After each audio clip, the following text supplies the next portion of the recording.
aquilo que Deus tem, aquilo que Deus quer, na maioria das vezes não é o que a gente quer. Na maioria das vezes é difícil, exige renúncia, é absurdo demais, não é alcançável, não é atingível. Então a gente sempre está paralisado, ou tentando fugir do chamado para viver o que os nossos pais projetaram sobre a gente, ou o que a gente projetou sobre nós. Só tem um problema, e que você precisa descobrir urgente: não tem como fugir dele. Não tem como escapar do Senhor, não tem como tentar viver outra vida, até porque você pode tentar a vida inteira e vai descobrir a vida inteira frustração em todo o tempo. Sempre, quando Deus nos chama para algo e Ele chamou você, e escute, Ele chamou você. Quando você vive uma vida tentando fugir do que Deus te chamou, você sempre vai ser frustrado. E não adianta. O Jonas tomou uma decisão: eu vou fugir. E eu sei o que é isso, porque eu também tentei esse negócio. Não, esquece esse negócio que Deus tem para nós. Esquece, não vai acontecer não. Ih, que doideira, isso é coisa de maluco. A gente é assim, porque normalmente quando Deus nos chama, a gente ou assusta ou a gente decepciona.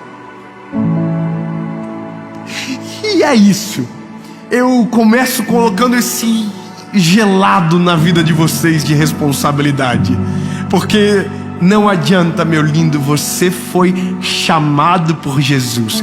Você pode até não ter descoberto ainda, mas você pode ter a certeza: Deus tem um plano com você, que envolve a sua história, que envolve a singularidade de quem você é. Sabe qual é a loucura de tudo? É que quando Deus fez você, a cor dos teus olhos, a textura do teu cabelo, a cor da tua pele, a família que você nasceu, aonde você foi e cresceu, a digital das tuas mãos, tudo, quando Jesus fez você, Ele já fez conectado com o propósito para você. Ou seja, meu lindo, você foi feito sob medida para um propósito que é maior do que você, e foi Deus quem fez. Portanto, não adianta tentar fingir que não é com você essa conversa, porque quem é chamado não consegue se esconder. Não adianta. E aqui a Bíblia começa a história de uma perseguição, a história de uma fuga, e que às vezes é a vida de muita gente fugindo, tentando encontrar o seu ideal, tentando tomar a sua decisão, tentando ir para onde deseja, e sempre frustração, e é isso, fuga. E aí a Bíblia diz que o Jonas está igual. O Jonas está fugindo da vontade de Deus. E aqui começa uma tempestade. Então eu quero que você comece a ficar com um pouquinho de medo. Fala pro irmãozinho que está do teu lado: é melhor você tomar jeito na tua vida, porque se eu estiver no mesmo barco que você, e você estiver fugindo, eu vou entrar na tempestade junto contigo. Sabe qual é a loucura de tudo? Quem está no barco que Jonas está, vive a mesma tempestade que Jonas está vivendo, sem plantar a tempestade que está colhendo. Ô pai de família, tua família está vivendo uma tempestade? Às vezes você é o Jonas da casa.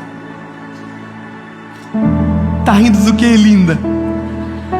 Às vezes é você, que Deus já chamou há muito tempo, que Deus já te deu uma nova história para viver e você ainda não está vivendo, que Deus já te disse para onde era para ir e você ainda não foi, que disse que era o que era para você fazer e você ainda não fez, que disse que era para você abrir a boca e você ainda não abriu, que disse que era para você mudar e você ainda não mudou, que te chamou para algo muito maior do que você está vivendo e você ainda não aceitou por causa do medo, por conta do sentimento de rejeição, não sei, mas a tempestade acontece e o culpado é você.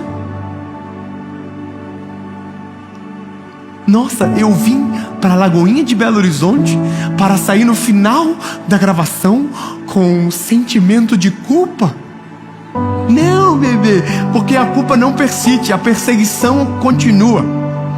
e a perseguição chega no fim. Qual é o fim? Irmão, o Jonas decide, vai para cima do barco e fala: gente, esse pau tá torando aí, a culpa é minha, é eu que fugi. Irmão, os marinheiros que estão com ele falam assim: o quê?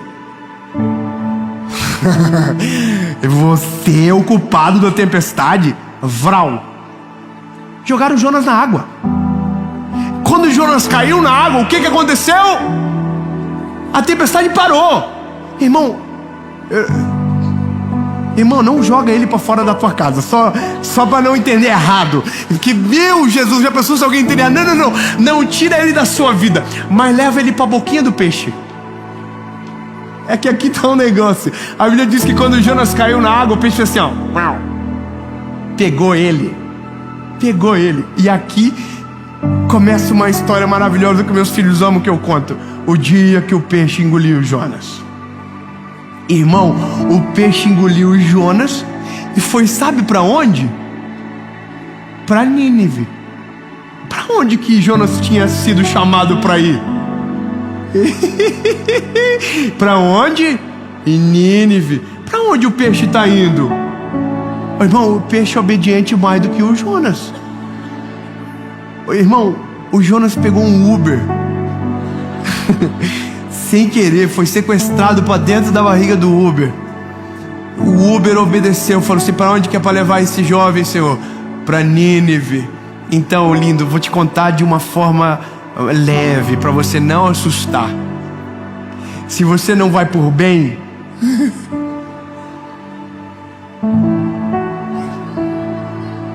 se você não tomar vergonha e aceitar o chamado que Deus tem para você, Ele vai te perseguir, vai te achar.